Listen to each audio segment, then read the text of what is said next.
Okay. भौगोलिक सलगतेप्रमाणे मतदारसंघ बदलतात. त्याला इंग्लिशमध्ये डिलिमिटेशन म्हणूया किंवा कळणाऱ्या भाषेमध्ये मतदारसंघाची पुनर्रचना म्हणतात. तर त्यावेळेला शिरूर हा मतदारसंघ होता. ज्या मतदारसंघाचे ते दोनदा आमदार झाले. राहुलचे वडील सुद्धा त्या काळात आमदार होते, त्यामुळे दोघे अतिशय चांगले मित्र. पण त्याने आता मला कानात सांगितलं की त्याही वेळेला दगा दिला.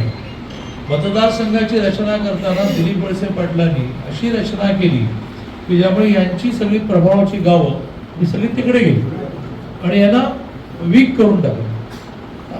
आपल्याला जी थोपटे फॅमिली आता BJPत आले त्यांचा इतिहास माहिती आहे की अनंतराव थोपटे हे या महाराष्ट्राचे मुख्यमंत्री झाले असते. मुख्यमंत्री होणार म्हटल्यानंतर बरोबर विधानसभेला असताना पाडून आणि मग दुश्मने पण हे लोक असे ठेवतात की आता संग्रामसिंह थोपटे भारतीय जनता पार्टी झाले. त्यांच्या कारखान्याला जिल्हा बँक यांच्या ताब्यात असल्यामुळे कधी मदत त्यांनी केली नाही. पण देवेंद्रजीने शब्द दिला की तुझ्या कारखान्याला मी 500 कोटीची मदत करणार. तर अर्थमंत्री असल्यामुळे कसंही मदत होणार नाही असा प्रयत्न केला. पण देवेंद्रजी आहेत. त्यांनी भर कॅबिनेटमध्ये सांगितलं की तुमच्या कारखान्यांचा मदतीचा विषयाला तुम्ही थांबवलं का. आता मी शब्द दिला तर आता बोलायचं नाही. बघा बाबा असं मला तुमचं टोन पण काढणं जमायला लागलं. पण ते तसं म्हणाल्यानंतरही देवेंद्रजी फॉर्म राहिले. याचं कारण देवेंद्रजी शब्दाला जागतात आणि त्यामुळे ह्या कुटुंबाला सुद्धा त्यांची जी परंपरा मी ऐकली आणि त्यांना डिलिमिटेशनमध्ये कसं बाद केलं गेलं हे सगळं ऐकलं ते पाहून मी आश्वस्त करतो की आम्ही सर्व ताकदीने तुमच्याबरोबर आहोत. निवडणुकीमध्ये आहोत, वेगवेगळ्या विकासाच्या कामामध्ये आहोत, तुमच्या अडीअडचणीमध्ये आहोत. कारण एक राजकीय कार्यकर्ता कशाच्या जेव्हा राजकीय जीवन उभं करतो तो बदल्या.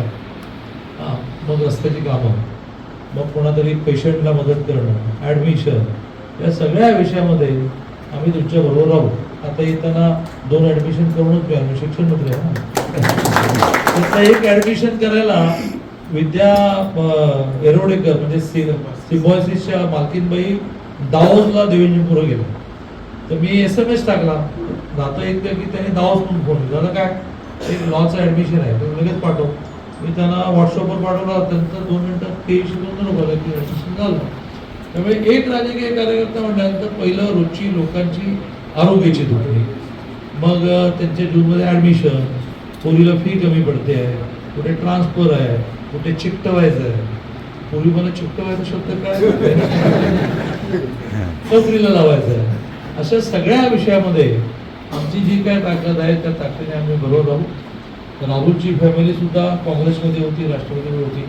पण जेव्हापासून राहुल या पक्षामध्ये आला तर राहुलने अनुभव घेतला की ही पार्टी त्याच्या कर्तृत्वाप्रमाणे त्याला पूर्ण व्हावं. आता हे आम्ही संपूर्ण जिल्हा परिषद त्यांच्या हातात दिलेली आहे. कोणाला घ्यायचं कोणाला नाही घ्यायचं. मी पांडेला म्हटलं आणि प्रदीप कंदांची सही लागते AB लगेच AB देऊन टाका त्यांना. ते त्या ABवरच्या सह्या राहुल सांगेल तिथे न वाचता तुम्ही घेत चालला कारण इथे त्याला प्रमुख म्हटलं इथे काय अधिकार.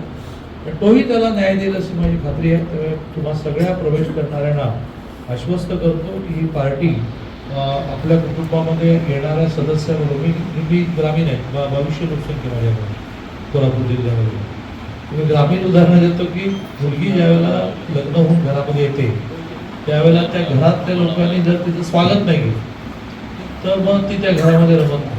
आमच्याकडे सगळ्या कुटुंबियांना सूचना असते की तो नवीन माणूस आला आपल्या रीती म्हणजे आपल्या तिच्या रीती रिवाज घेऊन येते. तिला माहीत नसतं रीतिरिवाज तर घरच्यांनी समजावून सांगितलं असतं. सगळे रीतिरिवाज आम्ही समजावून सांगतो. तुम्ही काही काळजी करू नका.